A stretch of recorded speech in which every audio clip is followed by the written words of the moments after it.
Hello बच्चों, क्या हाल चाल। आज हम लोग जिस क्वेश्चन को सॉल्व करेंगे या नीट 2025 का प्रीवियस ईयर क्वेश्चन है। हम लोग इसको इजी मेथड से, ट्रिकी मेथड से और डिटेल्ड सॉल्यूशन में सॉल्व करते हैं। तो मैं हूं आशीष पांडे और ये आपका प्यारा सा चैनल मोल करियर इंस्टीट्यूट। तो हम लोग सबसे पहले क्वेश्चन को रीड करेंगे, समझेंगे कि क्वेश्चन क्या कह रहा है, उसके बाद इसको सॉल्व किया जाएगा। देखते हैं क्वेश्चन नंबर 23 क्या कह रहा है। The standard heat of formation in kilocalorie per mole of Ba2 plus is, हम लोगों को फाइंड करना है standard heat of formation Ba2 plus का, और जो वैल्यू दी हुई है गिवन है। देखते हैं क्या क्या दिया हुआ है। Standard heat of formation of SO4 minus ion aqueous medium में है, जिसकी वैल्यू है -216 kilo calorie per mole. Standard heat of crystallization of BaSO4 solid में है, ये भी, जिसकी वैल्यू है -4.5 kilo calorie per mole. Standard heat of formation of BaSO4 ये भी सॉलिड में है, जिसकी वैल्यू है -349 किलो कैलोरी पर मोल। चार ऑप्शन दिए हुए हैं। फर्स्ट है -128.5, सेकेंड ऑप्शन है -133.0, थर्ड ऑप्शन है +133.0, फोर्थ ऑप्शन है +220.5। हम लोगों को इन चारों ऑप्शन में से चूज करना है कि कौन सा ऑप्शन करेक्ट है। तो हम लोग सबसे पहले बात करेंगे कि स्टैंडर्ड हीट ऑफ फॉर्मेशन क्या होता है, उसके बाद बात करेंगे कि स्टैंडर्ड हीट ऑफ क्रिस्टलाइजेशन क्या होता है। इसके बाद हम लोग क्वेश्चन को सॉल्व करेंगे। यह क्वेश्चन जो आपका थर्मोडायनेमिक्स का के चैप्टर का क्वेश्चन है, यानी थर्मोकेमिस्ट्री का क्वेश्चन है। तो हम लोग सबसे पहले बात करते हैं कि स्टैंडर्ड हीट ऑफ फॉर्मेशन क्या होता है। इसकी डिफिनेशन हम लोग लिखते भी हैं और समझते भी जाते हैं। तो स्टैंडर्ड हीट ऑफ फॉर्मेशन हम लोग डिनोट करेंगे delta small F H not. ये नॉट दिखाता है स्टैंडर्ड कंडीशन को दिखाता है। तो स्टैंडर्ड हीट ऑफ फॉर्मेशन को हम लोग डिनोट करेंगे डेल्टा एफ एच नॉट। अब देखते हैं कि स्टैंडर्ड हीट ऑफ फॉर्मेशन क्या होता है। Amount of heat, amount of heat absorbed or released during the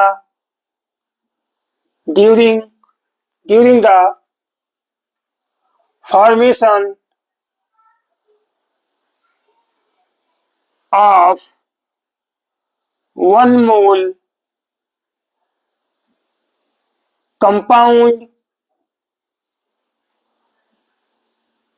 compound from its elements in their standard state। किसमें रहेंगे?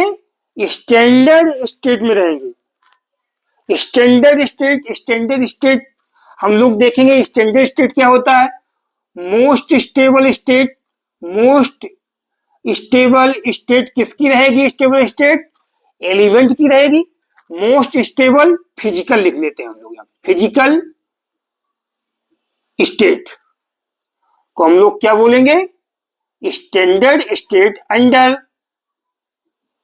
Standard condition. अब ये देखते हैं कि स्टैंडर्ड कंडीशन क्या होती है। स्टैंडर्ड कंडीशन यानी ऐसी कंडीशन जिसमें टेम्परेचर 298 केल्विन हो, यानी कि 25 डिग्री सेंटीग्रेड हो। टेम्परेचर कितना होना चाहिए? 298 केल्विन।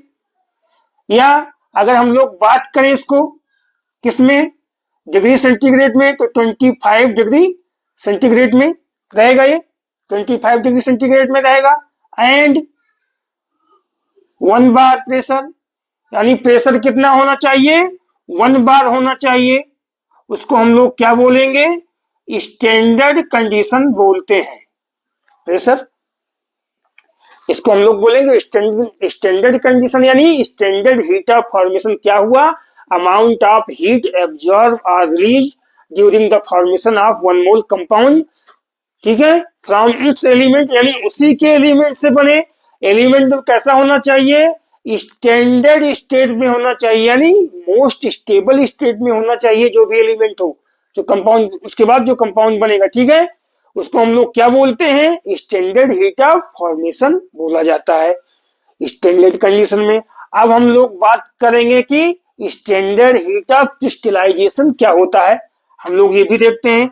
तो हम लोग डिनोट करेंगे स्टैंडर्ड हीट ऑफ क्रिस्टलाइजेशन को डेल्टा क्रिस, ठीक है, एच नॉट। नॉट क्या दिखाएगा, स्टैंडर्ड को दिखाएगा, ये क्या हुआ, स्टैंडर्ड हीट ऑफ क्रिस्टलाइजेशन। तो हम लोग देखते हैं amount of heat, amount of heat absorbed or released when 1 mole, क्या हो जाएगा, 1 मोल, यानी अमाउंट ऑफ हीट एब्जॉर्ब और रिलीज को हम लोग क्या बोल सकते हैं, एंथैल्पी चेंज बोल सकते हैं। 1 मोल ऑफ एन इलेक्ट्रोलाइट, यानी 1 मोल जो है इलेक्ट्रोलाइट होगा, 1 मोल इलेक्ट्रोलाइट, ये किसमें होगा, in the form of its aqueous ion, यानी ये किसमें होगा, एक्वस आयंस में होगा, किसमें होगा, इलेक्ट्रोलाइट होगा, किसमें होगा, एक्वस आयंस में होगा। कंबाइन टू फॉर्म, कंबाइन करेगा ये, combine to form 1 mole solid, 1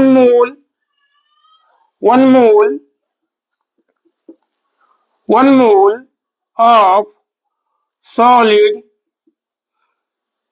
crystalline, 1 mole of solid crystalline compound या सब्सटेंस, जो बनेगा कंपाउंड बनेगा, सब्सटेंस बनेगा कंपाउंड, ठीक है, अंडर स्टैंडर्ड कंडीशन, यानी इसमें भी क्या होगा, under standard condition. Standard condition किसे कहते हैं, स्टैंडर्ड कंडीशन किसे कहते हैं, 298 केल्विन का टेम्परेचर हो, जिसको हम लोग कहते हैं 25 डिग्री सेंटीग्रेड रूम टेम्परेचर, और एक बार प्रेशर हो, उसको हम लोग क्या बोलते हैं, स्टैंडर्ड कंडीशन, यानी 298 केल्विन टेम्परेचर होना चाहिए। टेम्परेचर कितना होना चाहिए, 298 केल्विन, एंड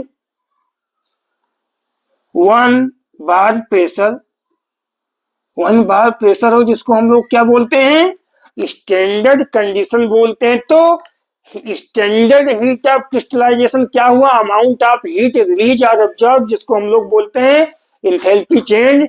जब 1 मोल इलेक्ट्रोलाइट जो एक्वस आयंस के फॉर्म में होगा, ठीक है, वो कंबाइन करेगा और 1 मोल सॉलिड क्रिस्टलाइन कंपाउंड बनाएगा, उसको हम लोग क्या बोलते हैं, स्टैंडर्ड हीट ऑफ क्रिस्टलाइजेशन। इसके लिए स्टैंडर्ड कंडीशन होनी चाहिए, यानी 298 केल्विन टेम्परेचर होना चाहिए, या जो है 25 डिग्री सेंटीग्रेड टेम्परेचर, 298 को हम लोग कहते हैं, और 1 बार प्रेशर होना चाहिए, इसको हम लोग कहते हैं स्टैंडर्ड हीट ऑफ क्रिस्टलाइजेशन।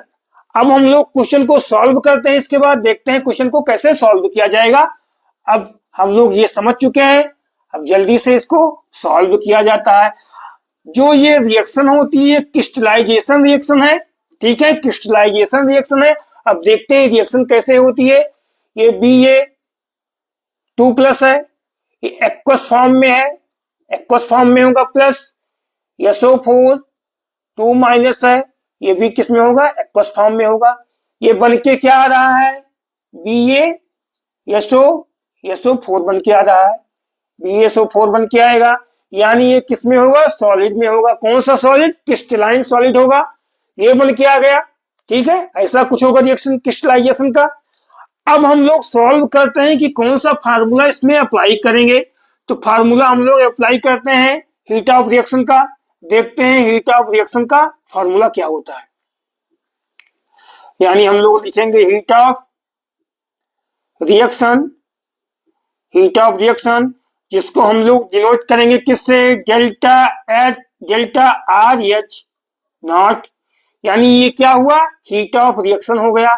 हम लोग लगा देंगे क्या, स्टैंडर्ड लगा देंगे आगे, स्टैंडर्ड लगा देंगे आगे। क्यों लगा देंगे, क्योंकि स्टैंडर्ड फॉर्म में हमको रिएक्शन हो रही है, तो स्टैंडर्ड लगा देंगे आगे। इज इक्वल टू क्या हो जाएगा, सम ऑफ द, क्या हो जाएगा, sum of the standard heat of, sum of the standard heat of formation, standard heat of formation of products. यानी प्रोडक्ट्स का क्या हो जाएगा, standard heat of formation sum of, यानी जितना प्रोडक्ट होगा उसके हीट को हम लोग ऐड कर लेंगे। इसको हम लोग किससे डिनोट करेंगे, delta F H naught products, products आगे लिख लेंगे, ठीक है, प्रोडक्ट्स आगे लिख लिया। माइनस, माइनस क्या करेंगे हम लोग, minus sum of the, sum of the standard, sum of the standard heat of formation, heat of formation of reactants. यानी रिएक्टेंट्स को हम लोग ऐड कर लेंगे, ठीक है, जो रिएक्टेंट्स की हीट होगी उसको हम लोग ऐड कर लेंगे, जिसको हम लोग डिनोट करेंगे delta F H not reactants, ठीक है, रिएक्टेंट्स से डिनोट करेंगे हम लोग। ये हो गया क्या, फॉर्मूला हो गया, ये फॉर्मूला हो गया। इसी पे हम लोग क्वेश्चन को सॉल्व करते हैं। अब देखते हैं कि क्वेश्चन को कैसे सॉल्व किया जाएगा। इसमें स्टैंडर्ड हीट ऑफ रिएक्शन है, डेल्टा आर एच नॉट से डिनोट करते हैं। यह रिएक्शन क्या है, क्रिस्टलाइजेशन रिएक्शन है, तो इसके जगह पे हम लोग क्या लिख सकते हैं, यहाँ पे स्टैंडर्ड हीट ऑफ क्रिस्टलाइजेशन। यानी इसके जगह पे क्या हम लोग लिख सकते हैं, किसके इक्वल हो गया, ये स्टैंडर्ड हीट ऑफ क्रिस्टलाइजेशन के इक्वल हो गया ये, ठीक है, स्टैंडर्ड हीट ऑफ क्रिस्टलाइजेशन के इक्वल हो गया। यानी रिएक्शन क्या हो रही है, क्रिस्टलाइजेशन रिएक्शन हो रही है इस क्वेश्चन में। यानी जो रिएक्शन हो रहा है क्रिस्टलाइजेशन रिएक्शन है, तो स्टैंडर्ड हीट ऑफ रिएक्शन की जगह पे हम लोग क्या लिख देंगे, standard heat of crystallization reaction होगा, ठीक है। उसके बाद हम लोग क्वेश्चन को सॉल्व करेंगे। यानी इसके जगह पे ये लिखने के बाद हम लोग क्या लिखेंगे, फार्मूला कुछ ऐसे जाके बनेगा, standard crystallization heat of reaction is equal to standard heat of formation, standard heat of formation of products, products का होगा,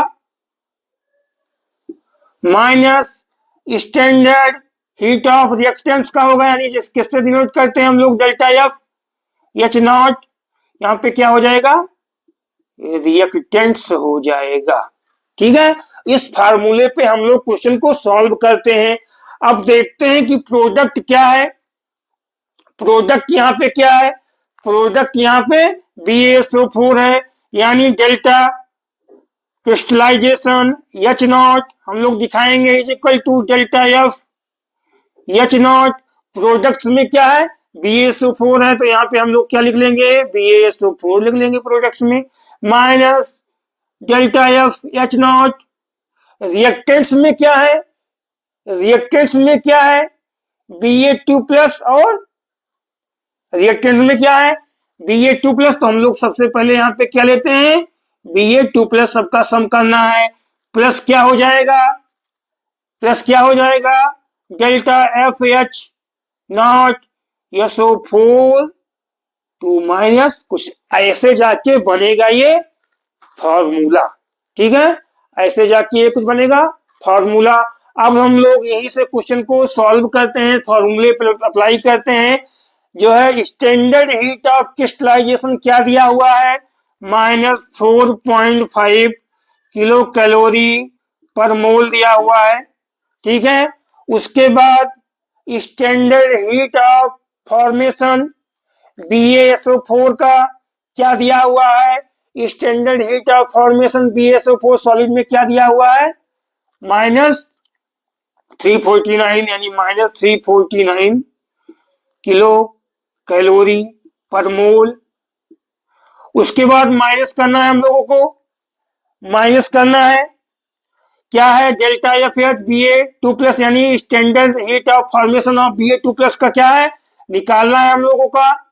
इसको सॉल्व भी करना है Ba2+ को, इसको सॉल्व करना है, plus standard heat of formation of SO4 का क्या दिया हुआ है, -216 यानी 260 किलो कैलोरी पर मोल, ये भी दिया हुआ है।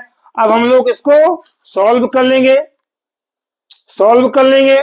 सॉल्व करने के बाद delta F H not Ba2+ इधर आ जाएगा, इज इक्वल टू, यही हमको निकालना है, ये जो है लिखेंगे -349 किलो कैलोरी पर मोल, किलो कैलोरी पर मोल। उसके बाद हम लोग यहाँ पे सॉल्व करते हैं, यहाँ पे सॉल्व करते हैं, ये माइनस माइनस ये है क्या हो जाएगा, प्लस हो जाएगा, 260 किलो कैलोरी पर मोल। उसके बाद ये जो है ये है -4.5, -4.5 है, इसको हम लोग लेके जाएंगे उस साइड में, उस साइड में लेके जाएंगे तो ये क्या हो जाएगा, प्लस हो जाएगा, 4.5 किलो कैलोरी पर मोल हो जाएगा। अब हम लोग सॉल्व करेंगे इसको, सॉल्व करने के बाद ये जो वैल्यू आएगी कितना है कि -128.5 -128.5 किलो कैलोरी पर मोल आ गई, यानी जो वैल्यू आ गई 128.5 किलो कैलोरी पर मोल आ गई। यानी जो ऑप्शन यहाँ पे हम लोग देखेंगे कौन सा ऑप्शन करेक्ट है, फर्स्ट ऑप्शन करेक्ट है। ठीक है, हम लोग जो है क्वेश्चन को कंप्लीटली सॉल्व कर लिए हैं, यानी ट्रिकी मेथड से क्वेश्चन को हम लोग सॉल्व कर लिए हैं, डिटेल्ड में भी हम लोग सॉल्व कर लिए हैं। जब हम लोग भी एग्जाम में अप्लाई करेंगे क्वेश्चन को तो हम लोग कहाँ से जो है फॉर्मूले को अप्लाई करना स्टार्ट कर देंगे, यानी ये सब मन ही मन सोचेंगे और डायरेक्ट ये फॉर्मूला लिखेंगे, डायरेक्ट ये फॉर्मूला लिखेंगे और क्वेश्चन को सॉल्व कर देंगे, जिससे कम समय में आपका क्वेश्चन सॉल्व हो जाएगा। Thank you.